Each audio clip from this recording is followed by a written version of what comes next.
السلام عليكم، كي دايرين؟ لاباس بخير ان شاء الله. هذا الفيديو يلقاكم بخير وعلى خير في احسن احوالكم. مرحبا بكم في فيديو جديد. في هذا الفيديو غنشارك معكم موديلات اللي خدمنا هذا الاسبوع بالصحه والراحه لمواليهم. شكرا على الثقه ديالكم، شكرا لاي وحده تواصلت معايا وثقت فيا. لا يخطيكم عليا ان شاء الله. الناس اللي مازال ما خدمش لهم لي كوموند ديالهم ان شاء الله يطلعوا لكم فنين زويونين بحال هذا الجديد اللي دابا اللي كنشارك معكم. طلعت توب ما شاء الله، زويونه خفيفه راقيه.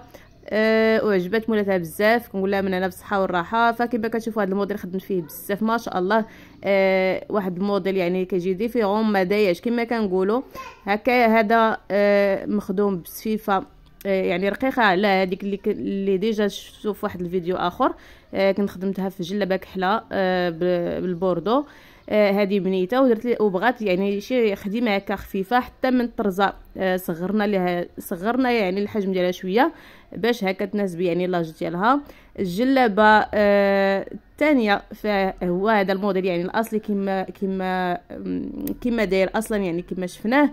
في الكميمات كاينه الطريزه كما كتشوفوا. في هذا فيها الفتيحات في الجناب بالسفيفه، والقبيب حتى هو مخدوم بالسفيفه والطوق ومخدوم بالدولاره. هذا الموديل خدمناه بالدولاره بزواق المعلم.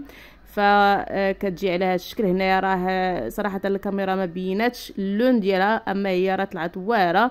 هنايا كيبان السفيفه بحال الماغون، هو في واحد الكاشيري شويه مغلق، ولكن جا زوين مع التوب بحال قلتو التوب كاشيري ودرنا ليه الديغرادي ديالو. هاد الخدمه كتبان يعني بهذه الطريقه تخدميها بديغرادي ديال التوب. بالنسبه لا بياس الثالثه فهي جليلي بادو بياس مخدومين سامبل عين وعقده كما كنقولوا نسطوق بالقفيتين ديالها حرير اولا دلاسوا من التحت امبريمي. والجلابه سامبل من الفوق فهي جلابه رويقيه. دائما جلابه دو بياس كتجي شي حاجه كلاس رويقيه، كتجي زويونه وعمليه. يعني تلبسيها تكوني غاديه للحضاره ولا غاديه عند لا فامي هكا، تلبسيها مع الجليبه ملي توصلي كتحيدي الجلابه وكتبقاي اليز بالقفيطين ديالك.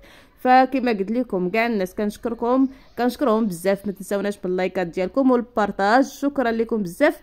الفيديو الجاي